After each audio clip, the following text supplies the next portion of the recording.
Ladies and gentlemen, we are live. Please don't forget to subscribe.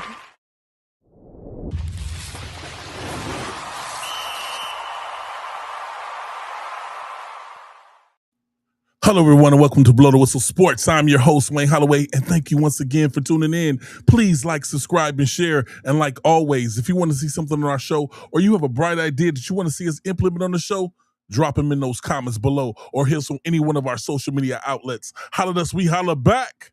Oh, man, it's been a nice day. Beautiful outside out here in Los Angeles. But sports. Our football, our beloved football is back. And I'm ready to get into this. But before we get to all that, let me introduce you to my co-host. And he goes by the name of Mr. Patrick Nagle. How you doing, sir? I'm good. How are you, sir? Oh, man. Beautiful day. Beautiful day. Took a nice long walk with my dog. And he made us come back in because it was too hot. I gotta love him. Gotta love him. We got to a certain spot. He did his business. And he was like, "Nah, I'm okay. Let's go back home." Yeah. Turned around and went home.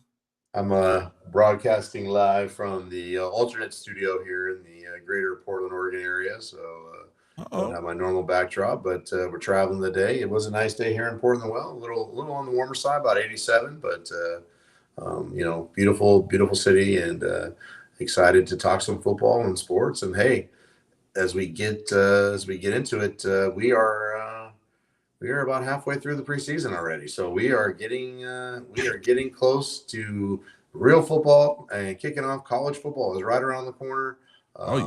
It is time. It is football time, man. And with that time, let it rain. Let it rain. Let's go. I know you guys have been anxious to hit up those Buffalo Wild Wings and those wing stops and those nice little dive bars that have everything set up for you with the little finger food. But be careful with that, because people just put their hands in. That's nasty. Yeah, that's gross. I'm with you. But Patrick, we got a lot of NFL news to go through. And let's give it to him. What's the biggest thing going on right now? Joint practices are happening all over. A lot of teams are doing their joint practice thing. We have the Panthers and the Jaguars, the Saints and the Cowboys, to name a couple. And I'm sure there's more. And what comes usually with joint practices and unfortunately comes injuries. And we had another season injury yesterday. Yeah, exactly. The Houston Texans have lost Jalen Higgins for the second year, and he will miss the entire season. As the plot thickens, the worst stuff starts to happen. But we have to say it like it is. The NFL doesn't address the warm-ups like they used to, and with these joint practices, it's getting crazy out here, man. I need them to go back, because we want to see the big names on the field when the season comes. We don't want to see nobody out for the season for not unrelated injury off the practice. Come on now. I did a little digging on injuries, right? And about a 4-year study, and just real quick, off the top, the interesting thing is it's that the NFL changed their policy, as you're alluding to, and due to the policy change, and it's called ramp up conditioning, to live football drills, is they have greatly and successfully reduced injuries to soft tissue, meaning hamstring pulls, calf pulls, quad pulls, those types of things.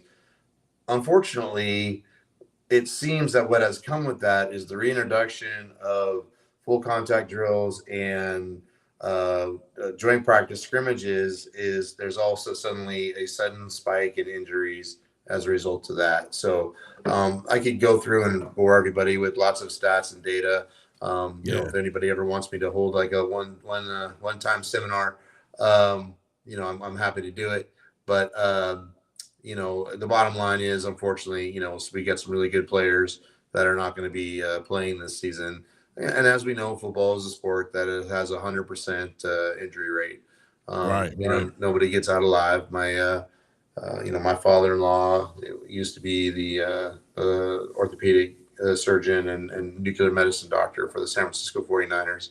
And, the one thing that he said is it's 100% injury rate and, no one's going to get better. But, I think it's an interesting conversation that we could have. And especially at maybe the midpoint of the season, and compare injuries from one season to the next. But I think one That's a of the must. things that's really apparent to me is, as we as humans have pushed our bodies bigger, faster, stronger, made us more muscular and supplements and all these things, I think Yeah. we've pushed past the point that our bodies were designed to handle, and that's why you're seeing an influx of injuries.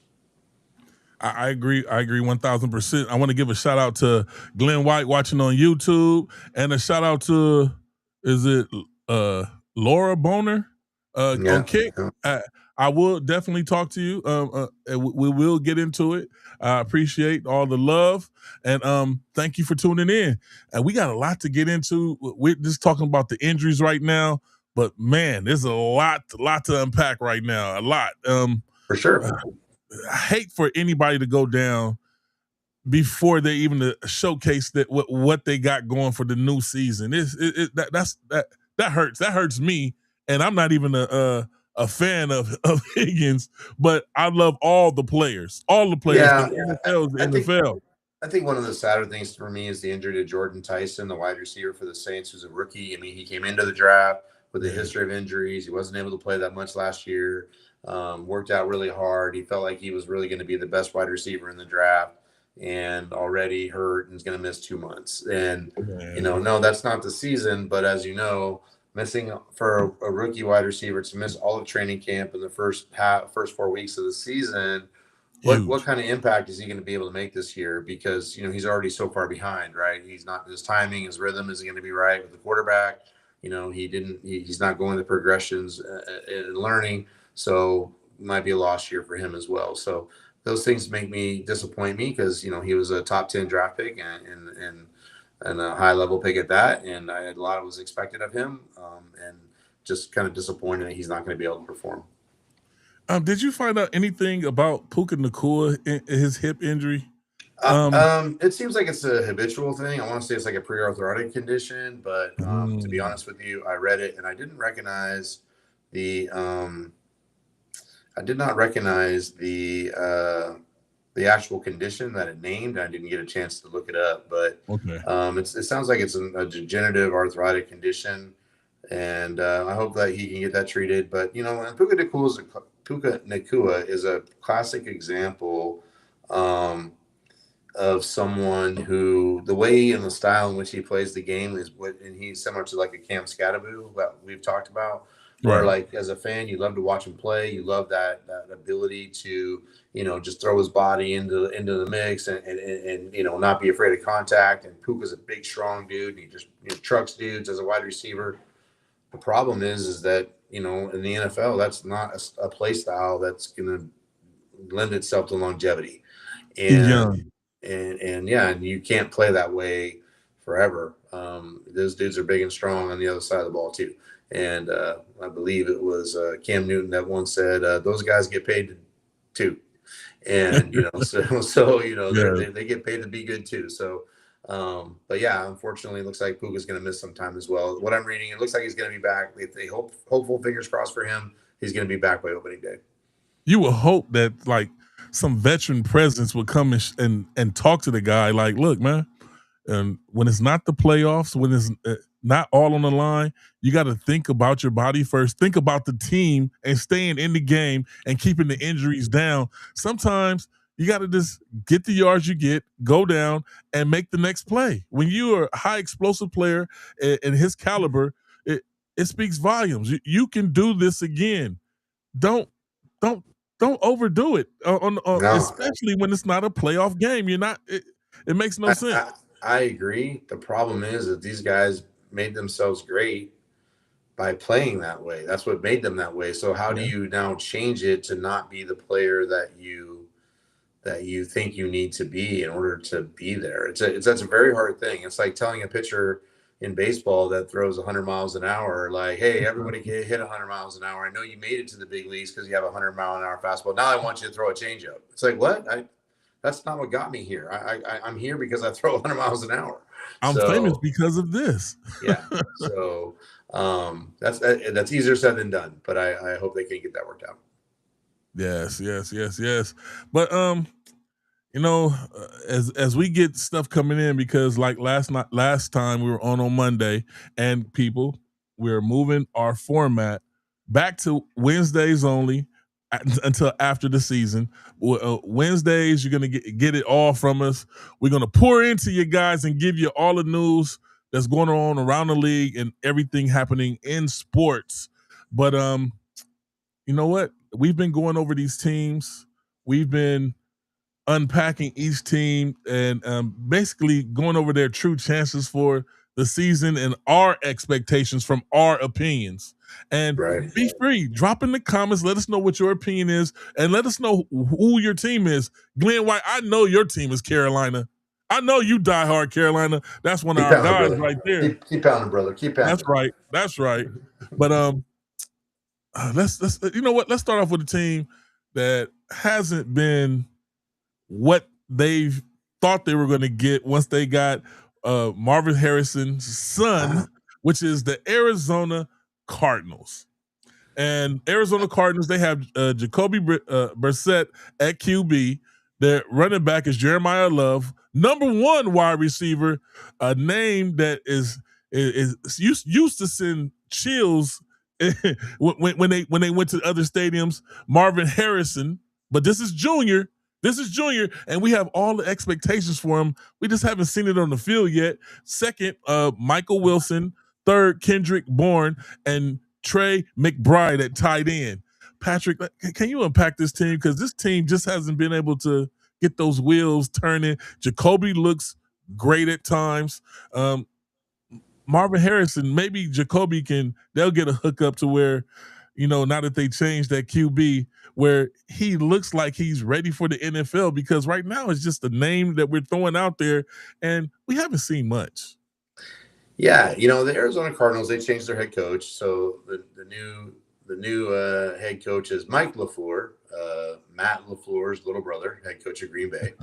And, so what do we know about them? Well, we don't know a whole bunch because they haven't played a regular season game yet. But what we can say through the first 2 weeks of preseason is I've watched all their preseason games, both of them, one against my Panthers and one not. But what I can tell you is they have a very interesting offensive system where they're getting guys pretty wide open.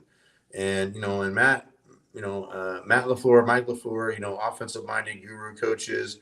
I have hopes that the Arizona Cardinals are going to be a much improved team. Now, if we're speaking relatively, they play in a very difficult division, right? They have the Niners, they have the Seahawks, and they have the Rams. So arguably 3 teams that will make the playoffs this year. And I just don't see that Arizona is going to be able to have, quote unquote, a great season, but I would expect they'll be much improved. And they're going to fall into that category of they're going to be a tough out. And I think they're going to put up enough points to make you have to play chase. And, when you're playing chase in that environment, it only takes one turnover, a fumble, an interception, that, suddenly you're 2 scores down and now you're chasing that lead, and that's going to be, an uphill hill to climb. I think the running back, he was head and shoulders the best running back in the league. If you play in a dynasty fantasy football league, mortgage your future to trade up to the number 1 pick to get him, he's worth it. Even in a traditional snake draft PPR league, I mean, he's probably deserves consideration to be in the top 10 or 10 to 15 range of running backs. I think he's that good. So I feel like they have a lot of things moving for them. The number 1 thing is they have arguably the best tight end in football right now, and that's Trey McBride. And if they had a better quarterback situation and a better coaching situation, I'm not so sure that they wouldn't have done more things into the playoffs or made it more competitive against the playoff teams. But alas, with them playing in that division, they're clearly the last place team, and I think that they're on the uphill trajectory. And I think as some of those other teams start to age out, the Rams, the Seahawks, and with the big money players and whatnot, and they have to, I think the Cardinals are positioning themselves in the next 2 or 3 years to get toward the top of the division. So is Jacoby Brissett the answer? No, he's the stopgap measure. I mean, like he played last year. Listen, he's an adequate NFL quarterback. Is he the answer? He is not. Is Carson Beck the answer? I don't believe he is. He looked decent in preseason, but I don't believe in him very much. I mean, the truth is they're going to be in position to draft a quarterback this year. If I needed to draft a quarterback, this is the year I would want to do it. There's probably about 10 dudes that are like legitimate, real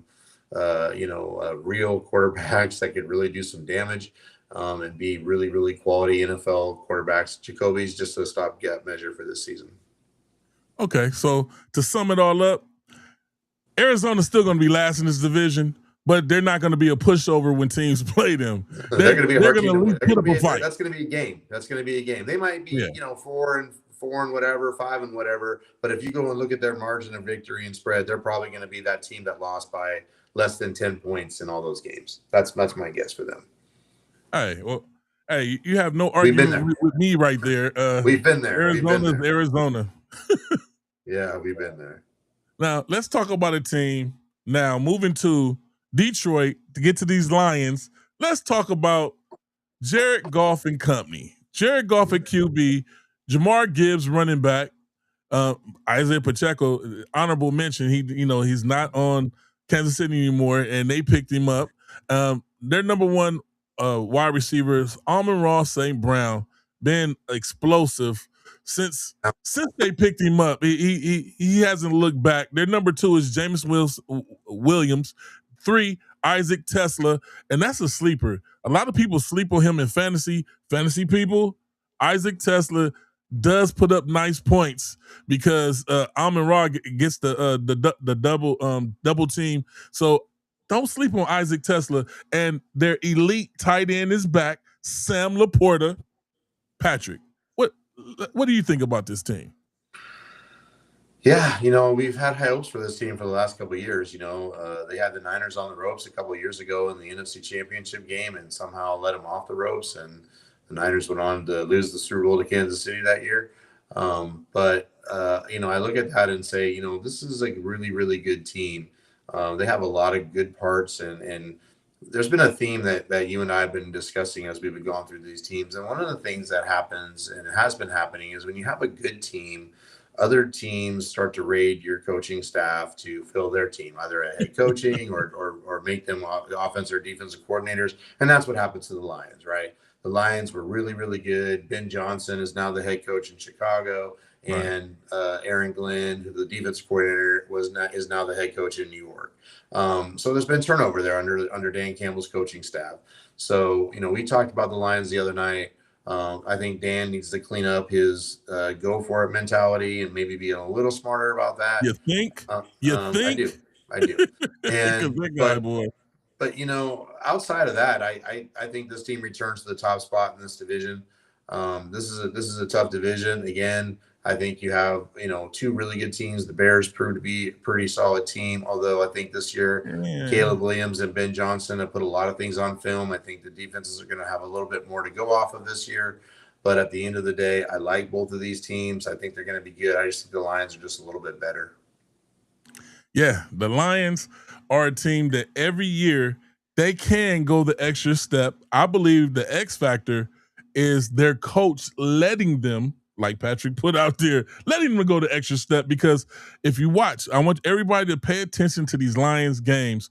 When they're in games and they're in the red zone, pay attention to them. If they could put up points and they go for it and don't get the points, and then toward the third and the fourth quarter where they're having issues now with just winning, when they could just be a dominant force and just push teams over and take their will away from them by putting points on the board. I just want people to just pay attention to that this season. So we can, when we go over it, it's not something foreign, that's an afterthought. Foreign concept. Exactly. So I just want to put that out there. There. But let's move on to another team. And this team is one of those teams that's like, why do we talk about them? Because they're an NFL team and they can return back to greatness. They just haven't been there for so many years, and that's the Tennessee Titans. The Tennessee Titans, let's go through their depth chart. Cam Ward is the QB, Tony Pollard, the running back, wide receiver, Carnell Tate, Wandale Robinson at 2, and Calvin Ridley at number 3. And their tight end is Gunnar Helm. Did I say the name right, Patrick? Yeah, that's it. Yeah. This team, not much I can say about them because every time I watch them, it's been a disappointment. The bright spot, Cam Ward. Cam Ward is a bright spot, but can he pull it together? Is he? That's the only bright spot I see. I mean, Tony Pollard is a running back that they got from somebody else. Cowboys.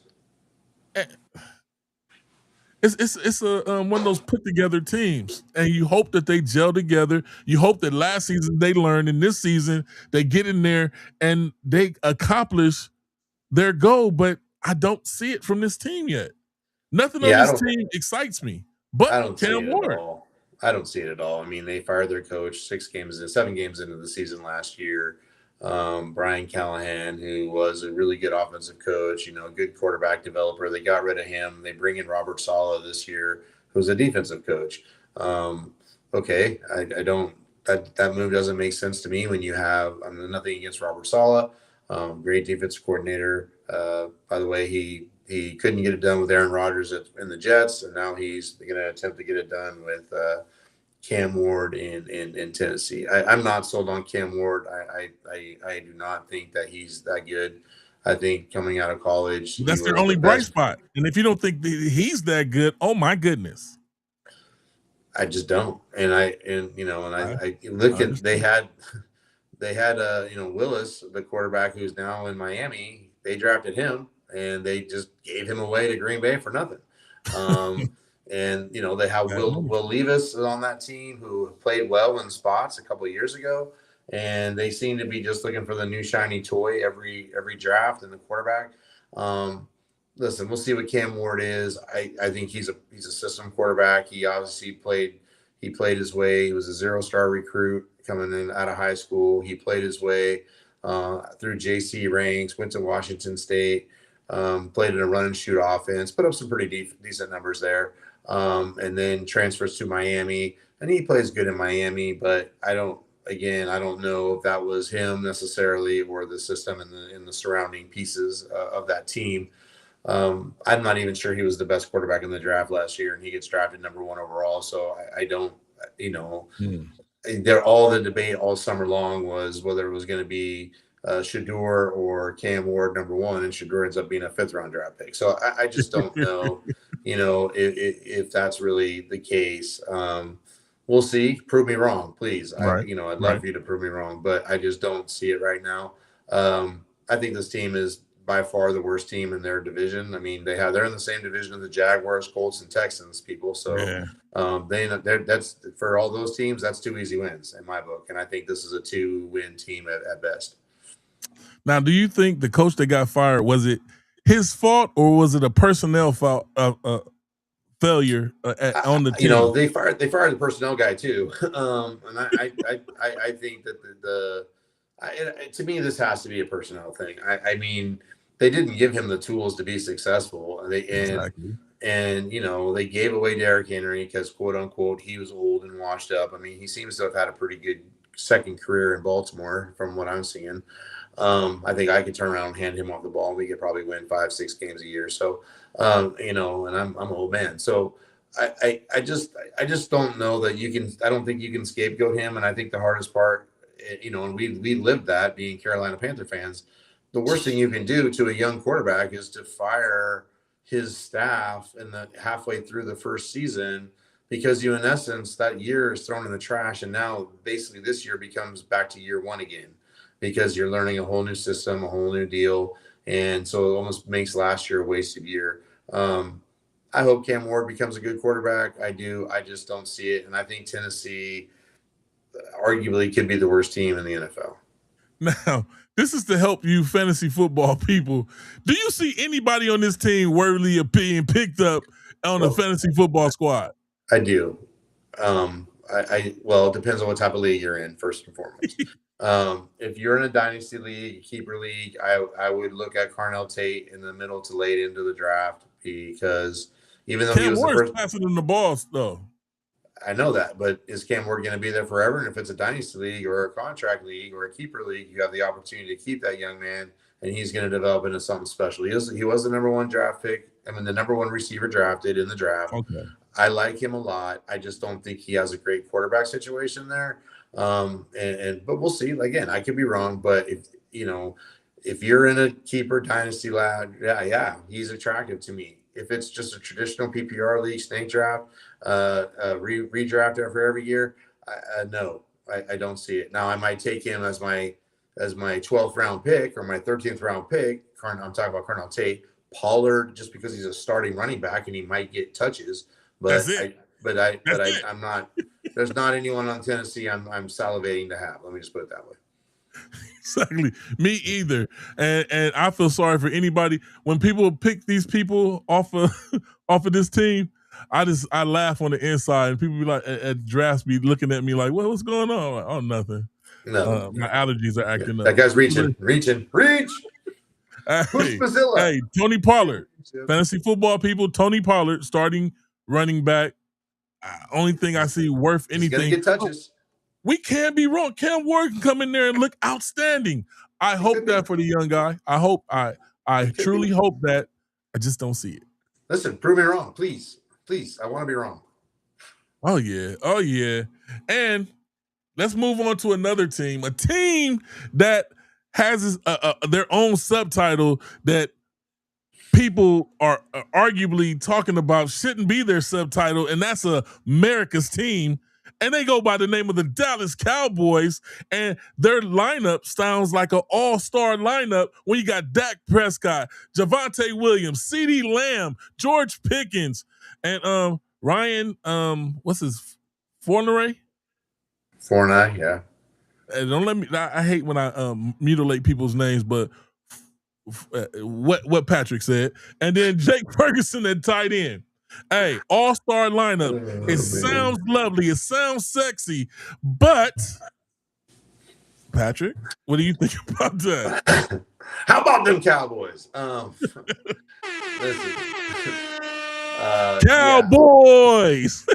Yeah. Let me say this is. Let me let all the Cowboy fans down gently here. Yeah, y'all suck. And as long as you have Dak Prescott as your quarterback, you will not win. So you're maybe arguably the third best team in your division, could be the last place team in your that's nasty. I don't like. And first, let's start at the easy spot. Dak Prescott's been your quarterback for a long time. There was talk of the Carolina Panthers drafting Dak Prescott to back up Cam Newton when Cam Newton was in his third year. So to back up Cam Newton. Correct. He looks great at times, and then there's times he looks like garbage, and I don't know what he's doing. So he's not high on my list. I'll just put it that way. I think their running back situation is awful. I think they have never replaced Zeke Elliott, and clearly the Cowboys have adopted the philosophy that you can go off the street and just pick up a guy to play running back, and he's going to produce for you, because they seem to invest no draft picks, no draft capital, no money into re-signing or keeping any of their guys. And how about them Cowboys? I mean, your reward for rushing for 1,000 yards from the Dallas Cowboys is your release in your walking papers. Okay, so I don't you understand. You did too damn good. You're gonna ask for money later on. Get out of here. Exactly. You out. So I just don't understand.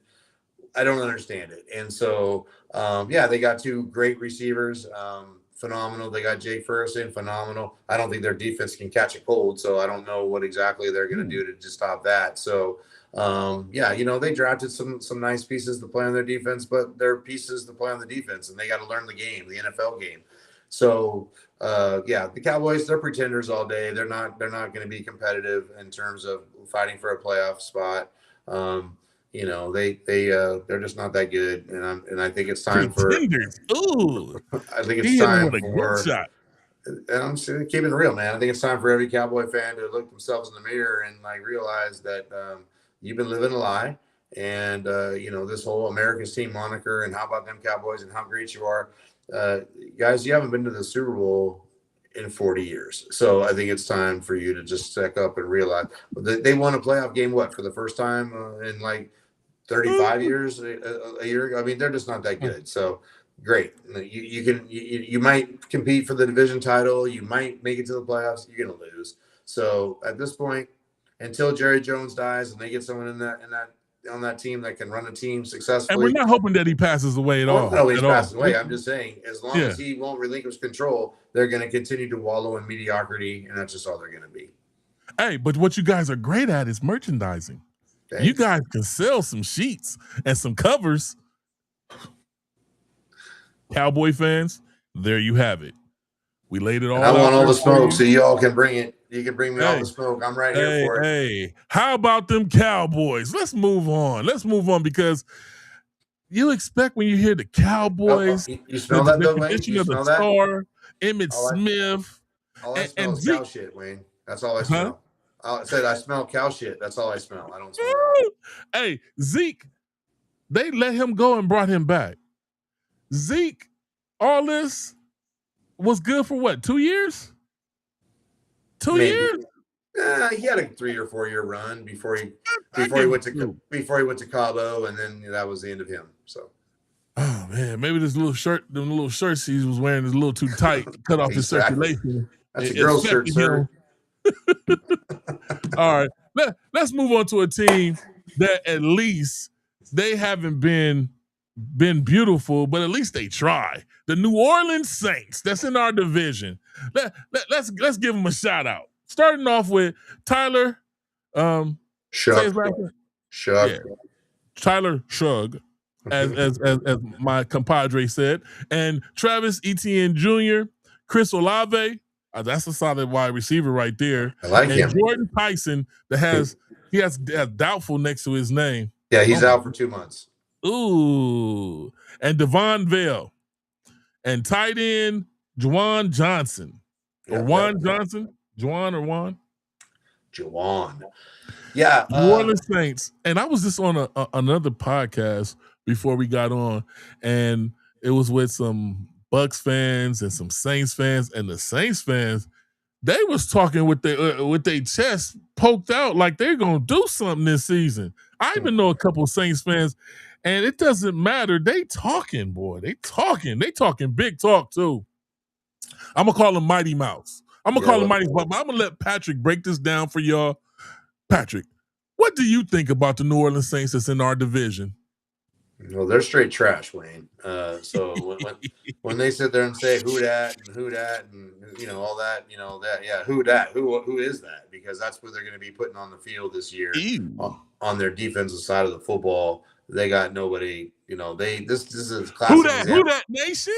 This is a classic example of a team that they spent, and now they're having to pay the bill on their salary cap, and so they have the most dead money of any team in the NFL. They got a bunch of people you never heard of on the team. And I don't think they're going to be very good. The names you mentioned, Chris Olave, he's pretty nice. However, he has a history of every season missing a bunch of games for being hurt. So best ability is availability. He doesn't have it. Jordan Tyson, as I mentioned at the top of the show, a lot of talk about him coming out of college. He couldn't stay healthy. He's already hurt, already going to miss 2 months in this season. Tyler Schrock, yeah, okay, great. He looked decent last year and last half of the year, but as we've talked many times, the NFL gets film on you. They know how to stop you. And now they got film on him. They'll figure out how to stop him. Juwan Johnson, he's a nice tight end. He's a veteran that's been around a while. He makes nice plays. He ain't anything. Their defense got old in a hurry. I mean, it took him a long time to even re-sign Cam Jordan. He couldn't get a job anywhere else. He went back to the Saints for one last year. So I don't think they're going to be that good. I think they're the worst team in the NFC South right now. I think they got to continue their rebuild and continue to reshape their team. But right now, they're not that good. Okay, now New Orleans fans, I know I'm gonna hear a lot because I know a lot of you guys. I know a lot of you guys, and I know you guys watch the show, and you guys give it to me every time I see you. You heard it from the horse's mouth. Here, Blow the Whistle Sports. Sorry, but that's just the way it is. That's just the way it is, and we call it like we see it. Amen. No hard feelings at all. No hard feelings at all. But Saints fans, you just go back to remembering what you had with Drew Brees. That was a short moment of silence for what y'all had. What y'all had. Do we pour one out for the homie?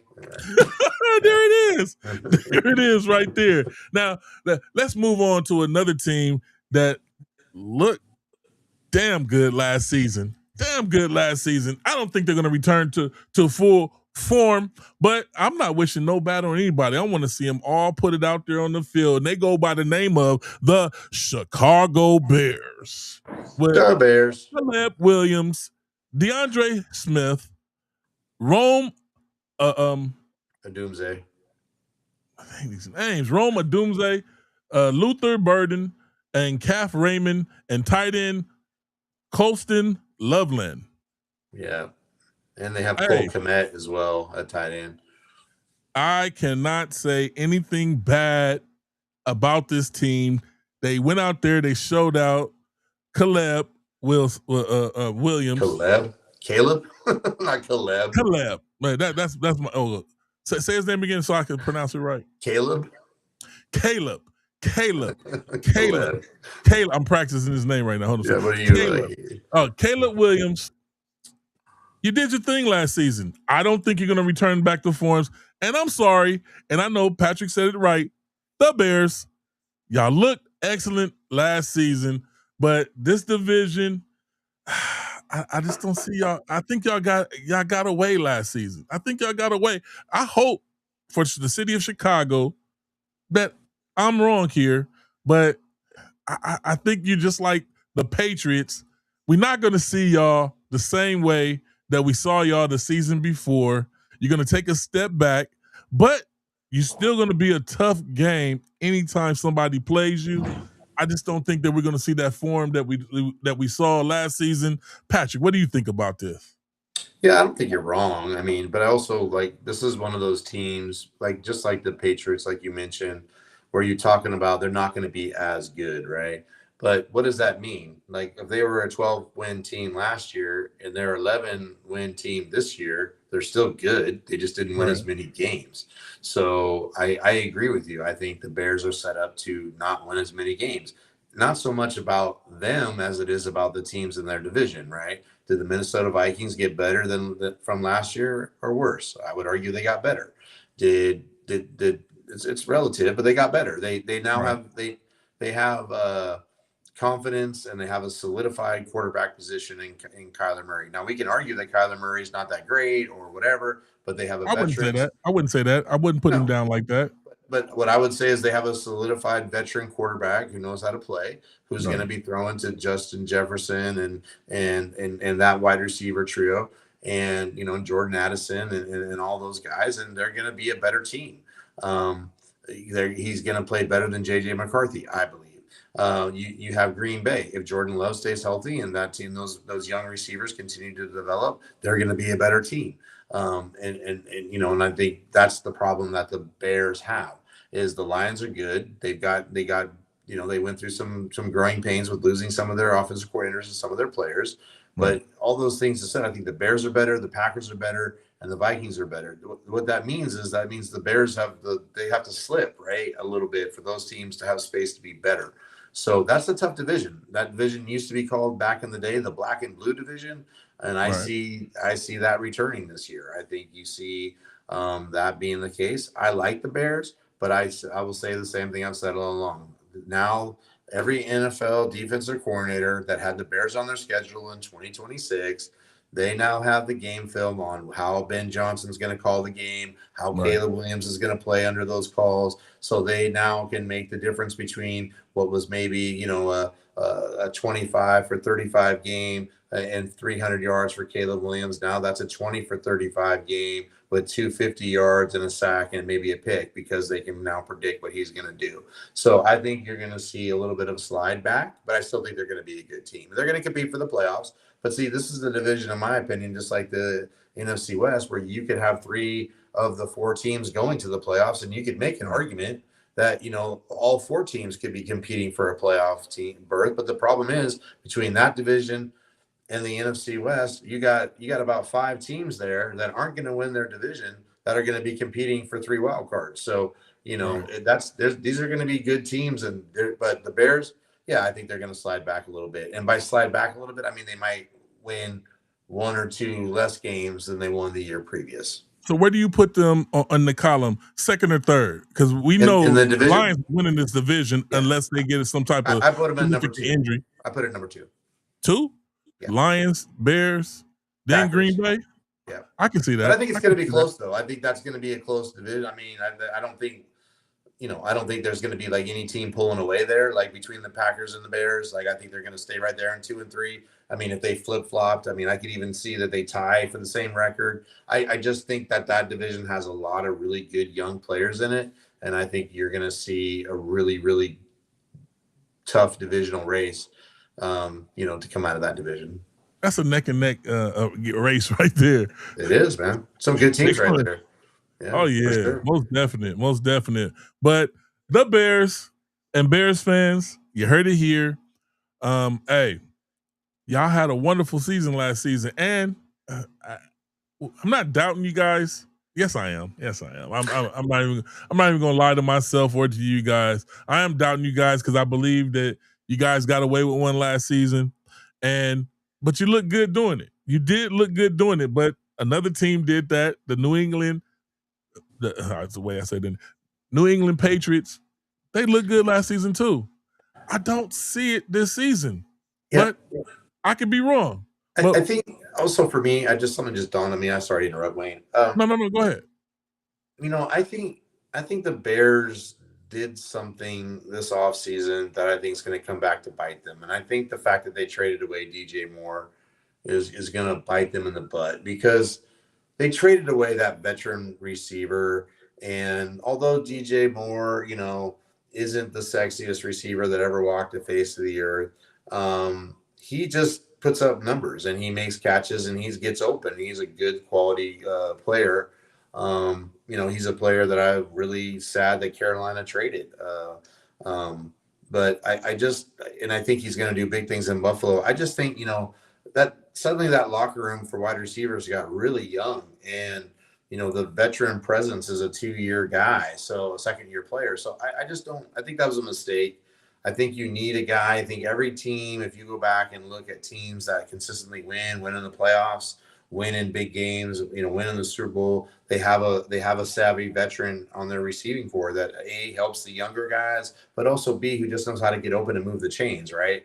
You got to have that guy to do that. And I'm looking at that roster and I'm saying they don't have that guy now. And I'm not saying Luther Burden III or Roman Duze are bad players. That's not what I'm saying. But what I'm saying is the savvy veteran is the guy that makes everyone around him better. And I think losing DJ Moore, I think that might be worth a loss or 2 for their team. I just do. Just thinking about it out loud and just kind of working my way through that. There's a reason why guys like Mike Evans and, even, his name, I just had his name right there. Keenan Allen, they've been in the league for a long time. And you see Keenan Allen signing with the Colts. And it's like, oh, well, he's not the Keenan Allen he was before, but he doesn't need to be because he can just be a chain mover and he doesn't need to, he's not going to be game baking speed. But I need a guy that can get me, 5 yards and keep the silent killer to the next guy. And I think DJ Moore's career, if you go back and look at it, his numbers are pretty good. And I think the downside of a player like DJ Moore is that in today's world of brash, loud, 27 different Nexuses on and grills and all this stuff at the wide receiver position, and then you have a guy like DJ Moore who I don't know that he ever speaks a word ever. Pretty quiet guy, doesn't really say much at all. He just goes out there and gets the game done. I just feel like the Bears really, really are going to miss him, and I think that might be worth a loss or two because they don't have a veteran receiver on their squad. I'm gonna say, dang it, Patrick. That was my ace in the hole. I knew that because I put it out there. Buffalo Bills, I think they're going to win the Super Bowl, that was their the emphasis point right there. Them getting DJ Moore to be right next to Khalil Shakir, and now DJ Moore has an elite QB. What you did to me right now by letting the cat out the bag, because a lot of people, they gloss over that type of stuff. And I know a lot of Bears fans also, because I'm from Milwaukee, but guess what? I know a lot of Chicago people, and I get bets from them all the time. And I think you might have discouraged them because it's going to be a big difference for that QB not to have those sure hands on that side. And you hope that he can get that same kind of chemistry with these other guys, but losing something like that, and now we probably lost me some bets by letting the cat out the bag, Patrick. I'm really disappointed in you letting that cat out the bag, but it is what it is. Amen. Bears fans, you lost a great wide receiver, and a team always feels that unless you find somebody to fill that hole, and I don't think you guys have that. I think you have it. You have decent players out there. They're all decent. They're better than decent. They're NFL players. So DJ they're better. Moore had a really, really good season last year for Chicago. Yes. He caught a lot of touchdowns. Yes. And he made a lot of big plays and big moments for the comebacks. And I'm not saying Rome can't do that or Luther can't do that, but he might. Why did you need to trade him away?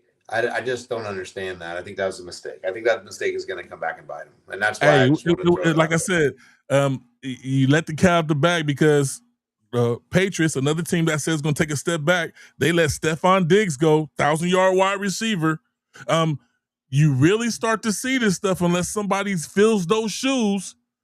So, and I think football more than any other sport, maybe basketball to some degree, but It's not always necessarily the stats that person puts up on the field every day. It's the gravitational pull of the coverage for a wide receiver, right? Where they're boxing wanting you, or they're man over and on you, and that takes and allows the other receiver on the other side to get open easier, or it creates a seam for the tight end to run down. It's all these little nuances where just because they didn't have 10 catches for 200 yards in the game, it didn't mean they had a bad game.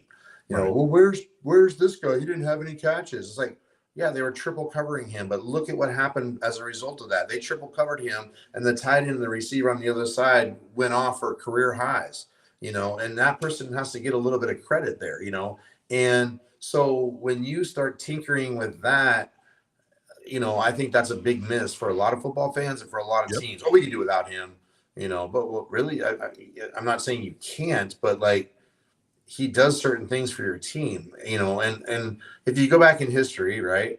And let's go back in history a little bit. I think we all can agree that Jerry Rice is the greatest wide receiver to ever have played football.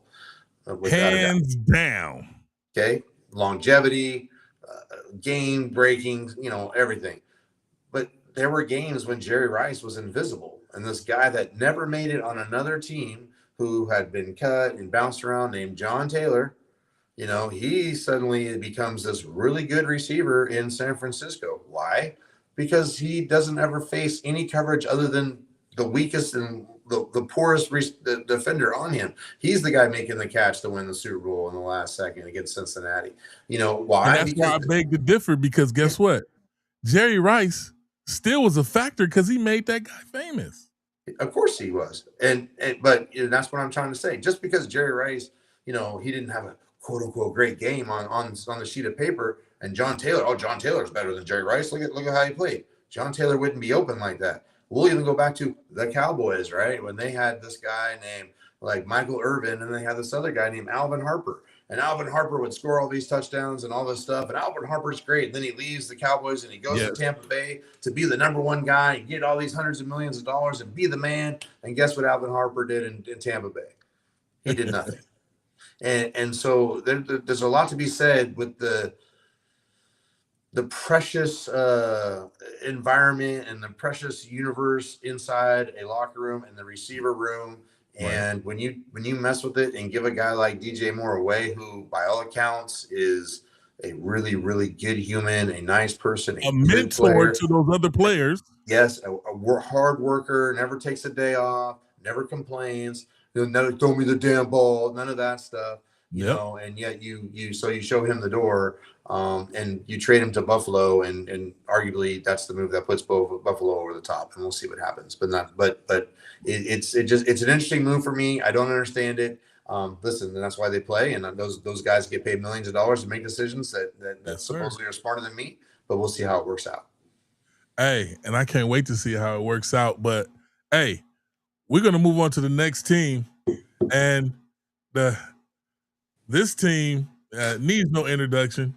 This team, they lost their coach, but I still think they're relevant.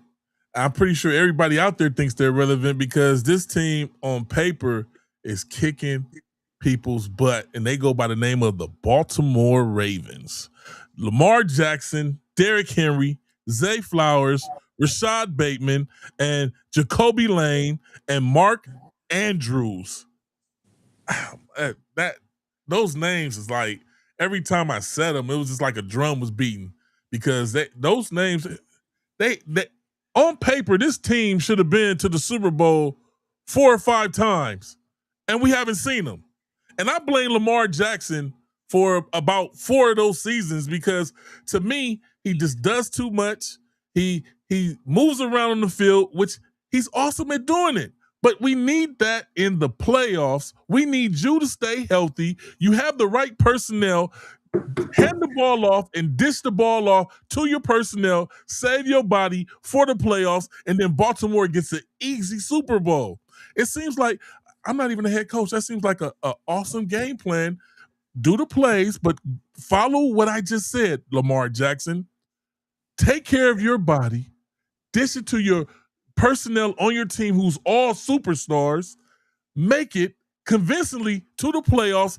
Then you hang teams out to dry with your legs, man. Embarrass people like they're not even moving. Baltimore Ravens, I don't understand why we're seeing this team just not do it. Not do it. They're too explosive and they're too good. But Patrick, you unpack it and let me know what you feel about it because that's just my thoughts off top. Yeah, this is a team that if I was a fan, I'd want to just run my head into a wall and just not understand it. First and foremost, you said it right off the top.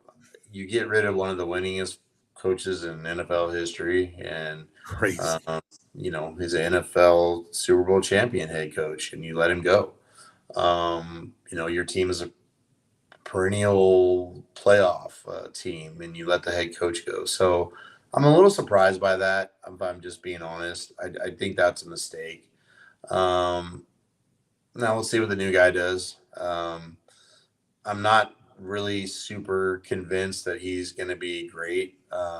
Like I said, I could be wrong, but I'm not in love with him. But I'm not in love with Lamar Jackson. And if I'm just going to be honest, I don't think he's a particularly great NFL quarterback. And I know that's a weird thing to say to someone that's an MVP, but I think there's a lot of hype with Lamar, but I think there's also not a lot of real production, right? If you just took the name Lamar off and you just threw his stats on a wall, I don't know that it would blow your socks off. But here's what I'm going to say. They have seemingly the ageless wonder in the backfield of Derrick Henry, and he puts up tremendous amounts of yards, but then they go away from him in the second half. I don't understand that. I don't understand some of the wide receivers. I don't understand them letting Isaiah Likely out the building as a tight end.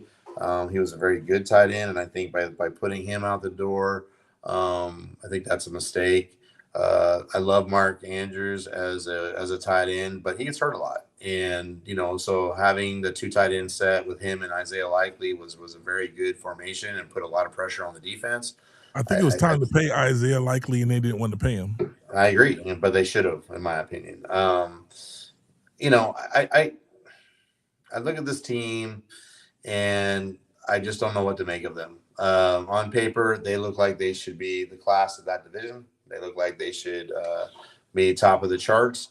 But what I've seen in their performance just doesn't make me hot and bothered in terms of like they're going to go out and make a Super Bowl push or a Super Bowl run. And, you know, when you bring in a new coach, it can go one of two ways. It can go backwards or it can go forward. I don't know if you can go forward much more than what John Harbaugh had built there. So this is another team that I don't understand the logic between letting him go. I don't understand the logic between letting Mike Tomlin go. You know, unless those guys made that decision all on their own. But I think when you say, oh, well, you know, in the case of the Steelers who play in this division, oh, well, Mike Tomlin, yeah, he gets our team to the playoffs, never had a losing record, but we don't win. And that's not what we want, something better. Well, they get him a better quarterback, you know, get him better players to put on the field. Like, seems like a no-brainer to me. You know, John Harbaugh, like, oh, well, you know, he hasn't won a Super Bowl in a while, so we have to replace him. Well, okay, but like, why do you let Lamar Jackson hold you hostage? You know what? If I was the Ravens, when he was doing his holdout and all that stuff was going on, I would have traded him. I would have traded him for the 3 first-round picks. That was, you know, because he was a vested veteran, and you know, and they could match any salary when he's negotiating. You know what? We'll take the 3 first-round picks. We'll get rid of them. I just don't understand. Did that and got some players off of the team too. I just don't know. Like I said, until he actually does it, I don't see it. I mean, Mahomes has his number, you know, and I just don't know that.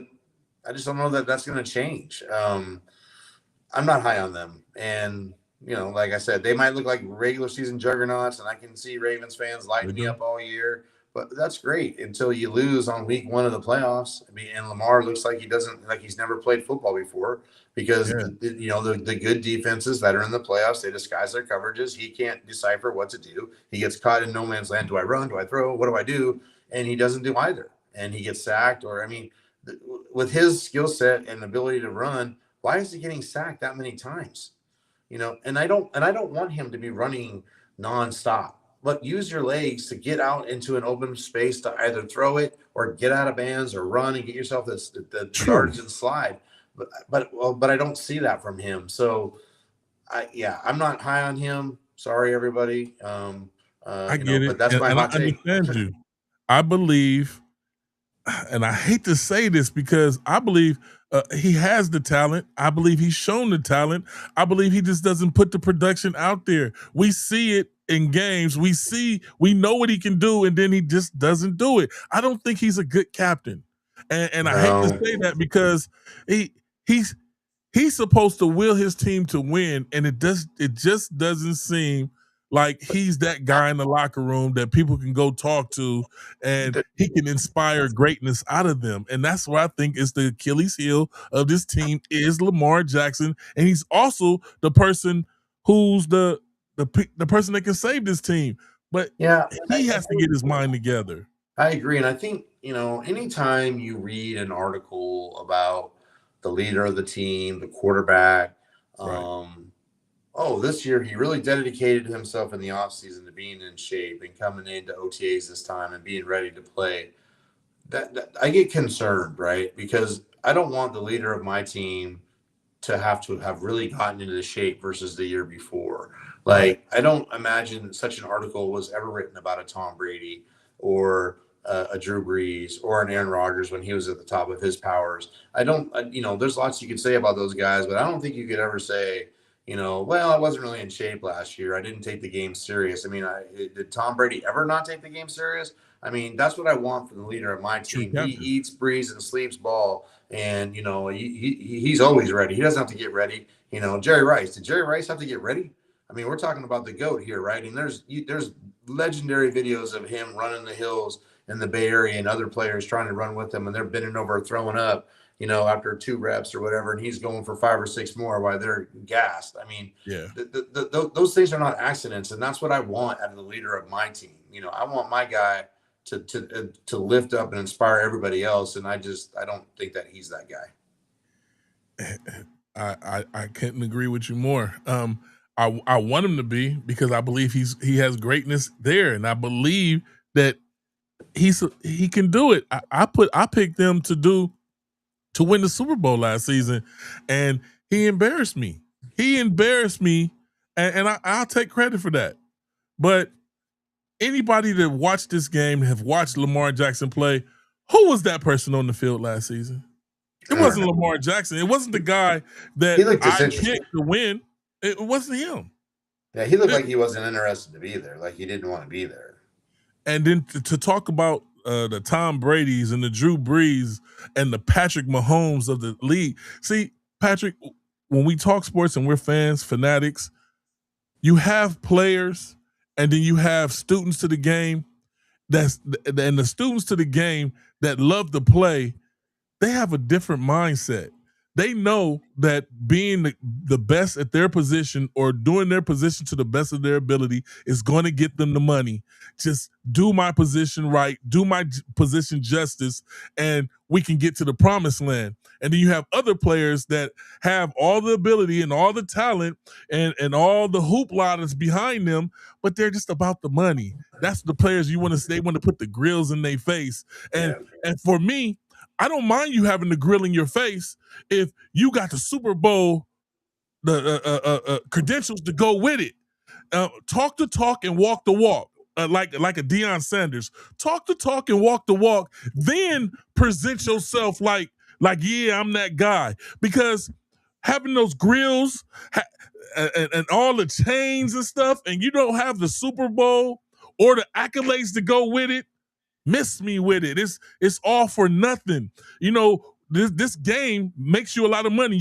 All the players can buy these things, but the fanatics, the people that pay the money, they hard-earned money all week long, go to work to buy these tickets and buy these hats, buy this memorabilia. We want to see that excellence on the field. We don't want to see it in your mouth. And then when we see it in your mouth, we want to know, yeah, that guy got the Super Bowl. Yeah, that guy, he's always taking us almost to the Super Bowl, or he's made the Super Bowl. He only lost because they lost this player. Show us that. Show us that. I'll say something for the LeBron lovers out there who think I'm a LeBron hater. I don't think you can say whatever you want about LeBron, and you could say Kobe, and you can say Michael Jordan. You can put Steph Curry in this category. I don't think ever once has an article been written about them not being prepared on day one of training camp to be ready to play and to elevate everyone else around them and to demand everyone else on the team be just as prepared, just as in shape, and just as ready to play as they are, and hold their team to the account. That's a leader. That's your captain, And so for me, that's important. When you talk about walking the walk and talking the talk, and when you have all those, you can do all that stuff when you've won. To me, that's Conor McGregor, right? Conor McGregor talked all that shit about, he's going to do all these things, and everybody's like, who the heck is this guy? And then he starts winning and winning and winning. And it's like, you know what, Conor? You do you, because you win it. And that's the same thing. Yeah, he talked a lot of smack, but you know what? He backed it up time and time and time. And those players we appreciate. And yes, and that's the guy you say, he talks a lot of smack, but damn, does he back it up? And I don't care if and that's partly why a lot of people are quote unquote LeBron haters or don't like Steph or whatever. It's because they win and they do it consistently, and you're just like, I hate that guy. Well, because he's not on your team. That's why. And that's what we're talking about. I mean, listen, Tom Brady, phenomenal quarterback, amazing. What he's done, the things he's done is just unprecedented. Probably never happen again. But man, you love to hate him, but man, you have to tip your cap to him too. Like, how many times do you leave him time on the clock and he just wins the game, and you're like, and everyone's like, oh, Tom Brady won the game. No, man, we lost the game. Why? Because we gave him 5 seconds. I can't give Tom Brady 5 seconds, and that's how great he is. Tom Brady exudes excellence. He commands excellence on the field from his supporting staff. He makes them look excellent. I can't even give Tom Brady, Pat Mahomes, these guys, I can't even give them 5 seconds, because I've given 5 seconds, they're going to find a way to win. And that's the difference between good and great. And that's when we talk about guys, and you talk about leaders, that's what makes a great team leaders. And that, by the way, is the difference between teams that are, so-so, and teams that are great, and teams that are dynasties, right? You put those leaders on those teams, and they win, and they win consistently. It's not even necessarily because of what they do on the field. Yes, they do great things on the field, but it's because they hold everyone on that team accountable to be that excellent at their position, at their job. Do your damn job. I mean, that's what that's about. And that's why you see those teams who, if you want to talk about the Patriots, and this is where I give Tom Brady the edge to being the greatest quarterback of all time. And It's simply this: he did all those things, and he only one time in his career had a top 5 wide receiver. Only one time. And that was the year he had Randy Moss. Every other year, you'd be hard-pressed to name any receivers he had on his team.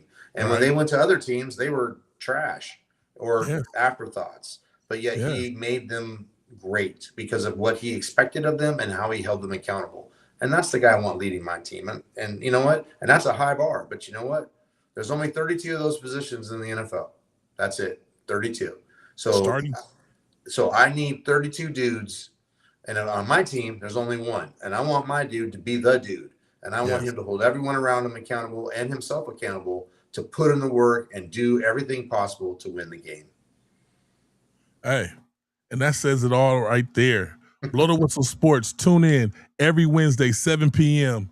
Patrick Nagle, Wayne Holloway. We love you guys. Please like, subscribe, and share. And everybody that's watching, drop in the comments. And I'm gonna be on for a minute. We can talk. We can talk for a little bit. And let me know what you guys are thinking. What's on your mind? Hey, I got a little bit of time. I know Patrick got so he needs to go unwind and do his thing.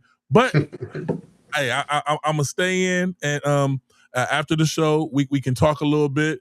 Just hit me on the message, and I'll open it up, and I'll come back in on Kick and TikTok, and keep my seat warm, Wayne. And you let them know that hey, if they got any problems with what I said, they can come find me, baby. We can talk about it anytime. Drop in those comments. We got everything and all the smoke. But on Kick and TikTok, I will be coming back so we can have a little chat. Hey, we'll see y'all next Wednesday, 7 p.m. Blow the Whistle Sports. Peace. Good night, brother.